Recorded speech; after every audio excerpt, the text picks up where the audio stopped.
Hey, this is Chris, and in this video I'm going to be sharing my top 3 market predictions for 2022. Now, for those who have followed this channel for a while, you'll be aware that Stockspot and I don't like to predict what's going to happen in the market next week or next year. In fact, I don't think anyone can, with any level of consistency, predict what's going to happen in the near future when it comes to markets. And ultimately, that's one of the reasons why we believe diversifying into a bunch of ETFs makes a lot of sense. And I think 2021 was a pretty good proof point on this. I don't think anyone would have predicted at the start of the year that one of the worst performing shares and markets in the world would have been Chinese shares and companies like Alibaba, which fell by over 50% in 2021. Meanwhile, some of the best performing assets in the world have been some of the most crazy speculative meme stocks and cryptocurrencies, like a coin that was developed as a joke cryptocurrency with a dog on its featured face that went up by something like 3,000 or 4,000% this year. So predictions are notoriously difficult when it comes to markets. However, in this video I'm going to be sharing 3 interesting predictions around trends within our asset classes and within markets more broadly that we expect to continue to see in 2022. And the first one is that we expect that going forward, the 2 defensive assets in the Stockspot portfolios, which are gold and bonds, will probably start to not move in the same direction all the time. So what we've seen in the last couple of market crises, the financial crisis in 2008 and then the COVID health crisis in 2020, was that the central bank response in both of these crises was to aggressively lower interest rates, to inject liquidity into the markets, and all of these actions had a positive impact on defensive assets. Gold and bonds both rose, and that helped to provide a cushion against portfolio losses in the risk side of your portfolio or growth asset side. So defensive assets have worked together. However, it's unlikely that the next crisis we see or the next market fall will be driven by the same forces, and it's quite possible that the next time markets fall, central banks won't actually have the same capacity to reduce interest rates and push liquidity into markets. This may be because the next crisis is actually caused by inflation or something that in itself prevents central banks from having this impact. But what this is likely to mean is that bonds, for instance, in a world of stagflation or low growth and increasing inflation, may not perform well as a growth asset, whereas gold in that environment would. And on the other hand, in a very deflationary environment, which is another possible outcome, bonds may perform well, but gold may not perform well. So a prediction, we think is going to unfold over the next few years is actually a divergence in the performance of different defensive assets.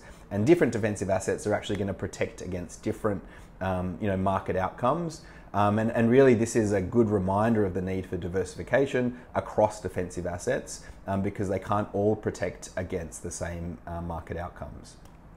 Now, the second prediction we have for 2022 is around speculative activity. So when it comes to retail, mum and dad interest in markets, I don't think I remember a more active and exciting year than 2022. I was around as a young trader in the late 90s, and I remember the original tech boom.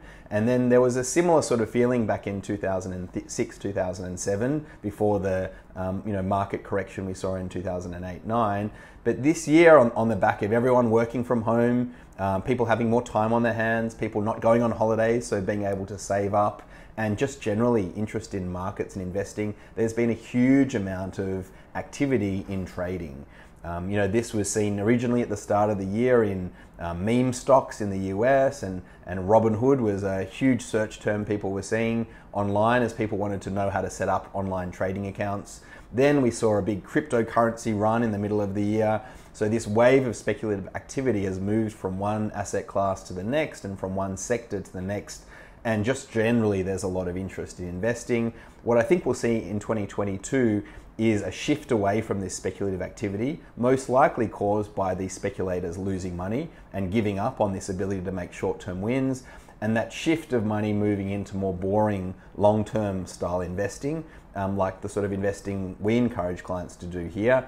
And this is simply on the basis that these periods of speculation usually only last a year or two. You know, the late 90s is a good example, or 2006, 2007. And then usually this next generation of traders are humbled by some sort of market event and realize that trading isn't as easy as they originally thought.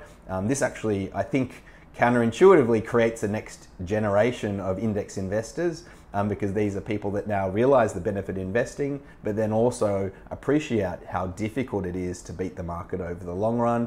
Look, in 2022, I think we will see, if we haven't already, the peak in this speculative activity, and then it's likely to die down for the next few years as returns get harder, and the returns move from very speculative assets into more boring, I would say, long-term investments that produce capital growth and dividends, which are, two components that people these days don't seem to care about that much.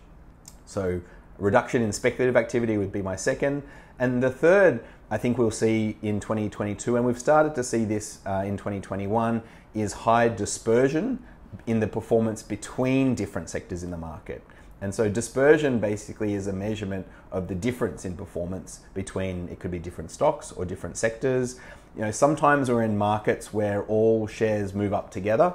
So bank stocks, financials, tech stocks, they're all rising or they're all falling. But actually what we've seen over the last 12 or 18 months, since the COVID crisis emerged, is actually a big difference in the performance of different sectors.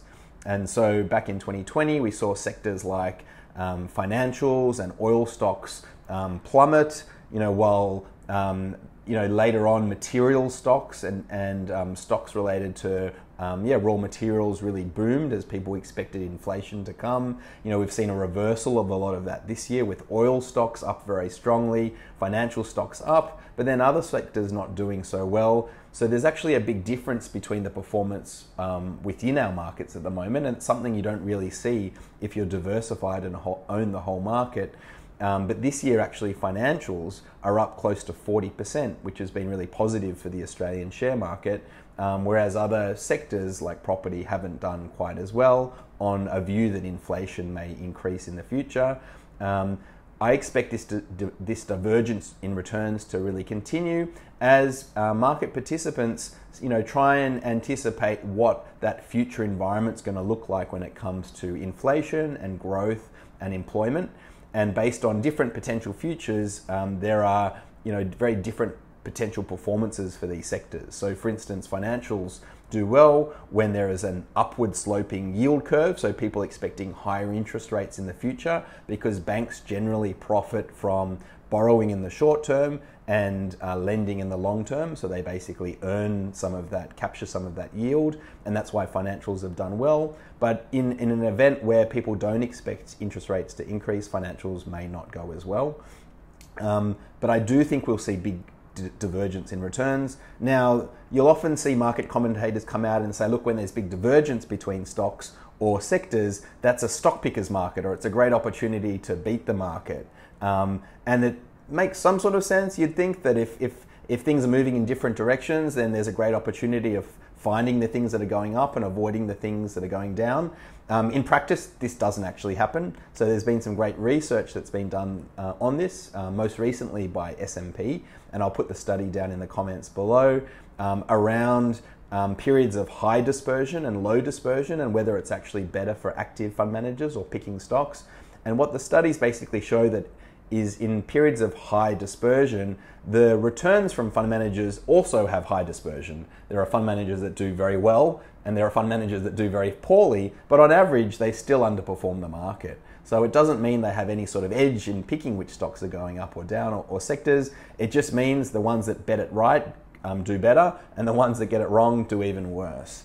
And so if you're thinking about a market where things are moving in different directions, don't be tricked by the idea that this actually makes it easier to time the market or pick stocks. It makes it no easier or no harder. It's just as tricky as it ever was. And actually that diversification across sectors is probably what's going to help you, because it's probably the sectors you're least expecting that are going to perform well. And I think 2021 was a great example. Very few people, after seeing the oil price crash last year and fall pretty much to close to zero, expected oil to be booming in 2021, and that's actually been the best performing sector in the world.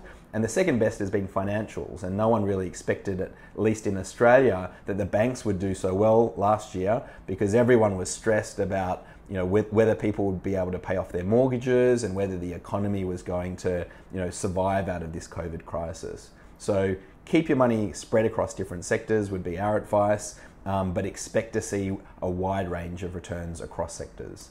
And that is a summary of my 3 market predictions for 2022.